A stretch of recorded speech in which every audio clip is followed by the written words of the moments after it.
pela capacidade de investir em instalações modernas. O que a gente está querendo dizer? Eventualmente, algumas empresas, né, aprendem de certa forma, né, esse baixo custo também de maneira barata. E, obviamente, essas empresas elas podem entrar na indústria imitando o seu produto, não é isso? Ou pela capacidade também de quê? De investimento inicial numa planta de alta produtividade. Mesmo que você tenha a possibilidade de capital, eventualmente a empresa também pode ter a mesma possibilidade de capital e ainda o quê? Imitar o seu produto. Principalmente se o seu produto for um produto, né, extremamente homogêneo e de fácil cópia. Não é isso?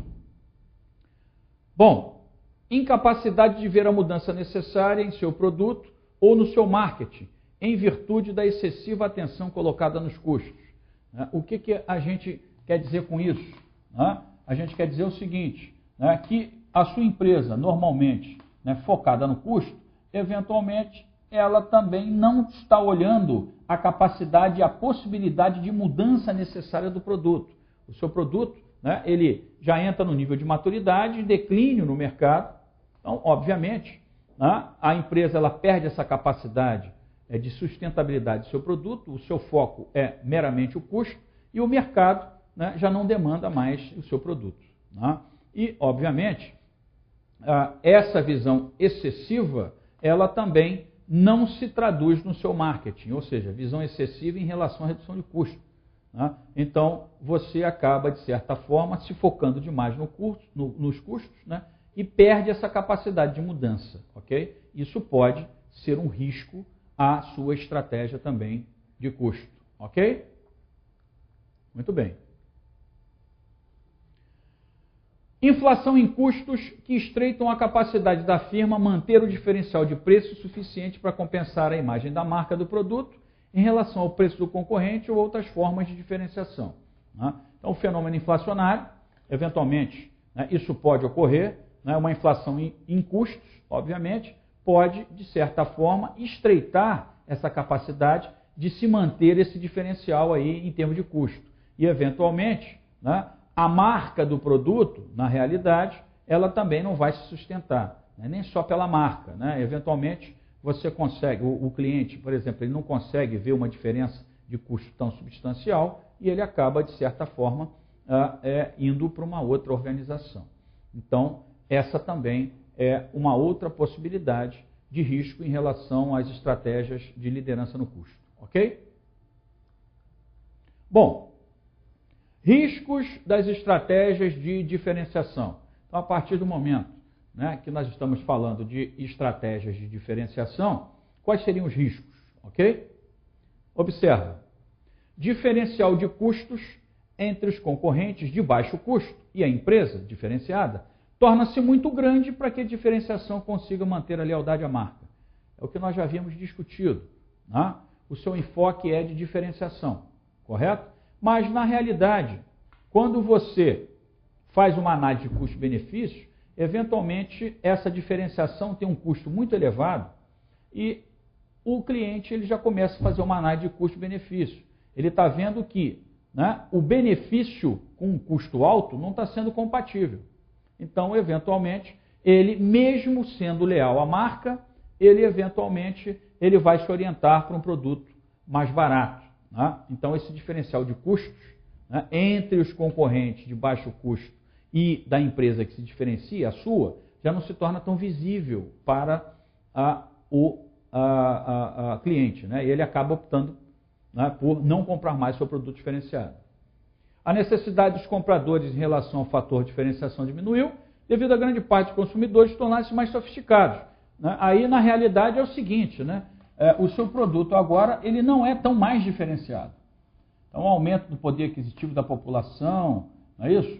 Uma área de, por exemplo, um tempo de estabilidade, e, eventualmente, crescimento em termos econômicos de um país, alguns avaliadores macroambientais e conjunturais do país, isso pode, de repente, enriquecer a população e a população começa a se tornar o quê? Mais exigente ainda. Então, o seu produto acaba não sendo tão diferenciado assim. A imitação reduz a diferenciação percebida, uma ocorrência comum quando a indústria amadurece. É possível também que um produto diferenciado ele possa ser copiado? É evidente. Né? É lógico que quanto maior a diferenciação, teoricamente menor a possibilidade de cópia, mas isso é possível. Muito bem. Os riscos ainda das estratégias de diferenciação. Bom, o diferencial de custos entre os concorrentes que atuam em todo o mercado e as empresas que adotam enfoques particulares se amplia de tal modo que elimina as vantagens de custo de atender um alvo estreito ou anula a diferenciação alcançada pelo enfoque. Na realidade, né, o que você está vendo aí é que esses riscos de estratégias genéricas de diferenciação em relação ao enfoque, não é isso? Ou seja, a mesma coisa que nós falamos em relação ao alvo amplo, você pode traduzir também em relação ao nicho ou enfoque. Então, se você tem um diferencial de custos que, de certa forma, os clientes eles observam também naquele nicho, isso também pode ser um risco de estratégias, né, que pode, de certa forma, levar a sua organização, mesmo atuando num nicho, né, de certa forma, relacionado ao custo, isto pode ser evidenciado, ok? As diferenças nos produtos ou serviços pretendidos, né, o alvo, nicho, enfoque, o mercado como um todo, se reduzem. Né? Ou seja, na realidade, eu chamo a atenção dos senhores, né, a ideia de que esse material específico, né, ele tem um detalhezinho que você precisa entender. Né?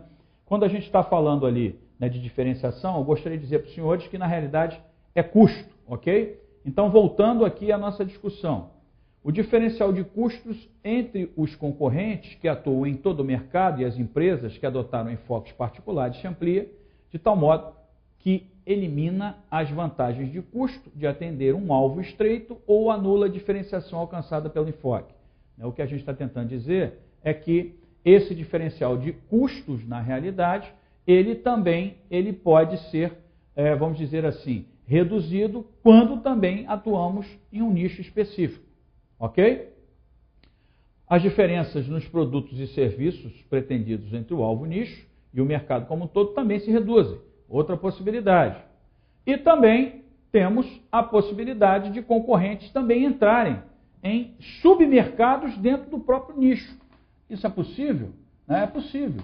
Eventualmente, quando você, né, avalia a ideia de um nicho, eventualmente alguém pode perceber que dentro daquele nicho existe um submercado, um subnicho. Né? E eventualmente isso pode ser um risco a essas estratégias genéricas de enfoque. Então, eu chamo a atenção dos senhores, né, que nós estamos falando de estratégias genéricas de enfoque na diferenciação e nos custos.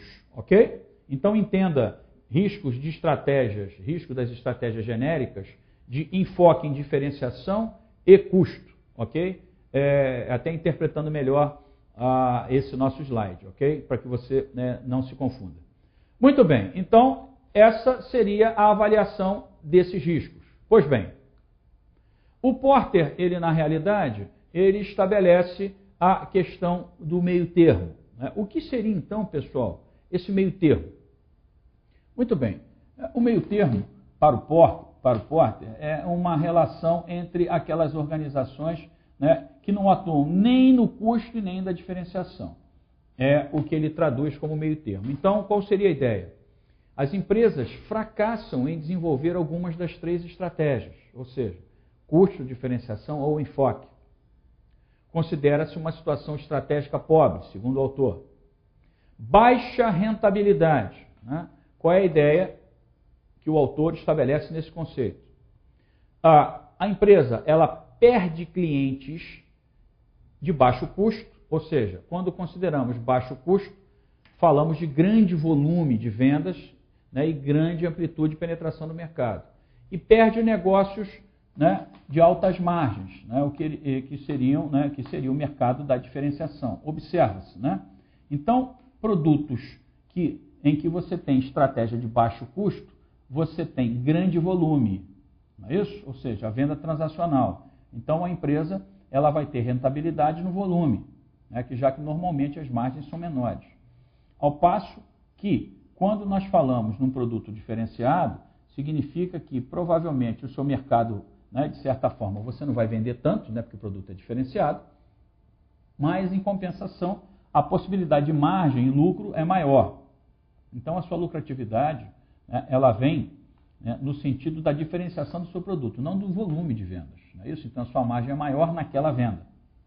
E o autor, na realidade, ele credencia essas, vamos dizer assim, essas dificuldades e esse posicionamento da organização em uma série de possibilidades, né? O Porter, por exemplo, ele até traduz aspectos interessantes. Por exemplo, problemas da cultura organizacional, né? Eventualmente a organização ela tem uma cultura indefinida, ela tem problemas, né, em termos dos aspectos informais da organização, os fatores do clima organizacional, da cultura organizacional, fatores humanos, arranjos organizacionais conflitantes, até problemas de layout, né? Eventualmente arranjos da estrutura de produção, né? Incorporação, eventualmente, de unidades de negócio, eventualmente mal estruturadas, não é isso? Então, projetos e arranjos organizacionais conflituosos, isso também é possível.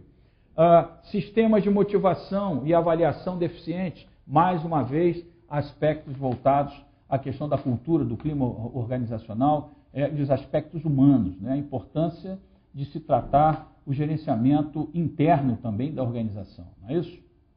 E aí o autor, ele estabelece esse gráfico, né? Qual seria a ideia desse gráfico? A ideia desse gráfico é a representação de um modelo em que você tem o que nós chamamos de ROI, retorno sobre o investimento, Return over Investment, e parcela de mercado, ok? Então, aproveitando esse gráfico, né, vamos então analisar esse gráfico para que você entenda essa possibilidade, ok?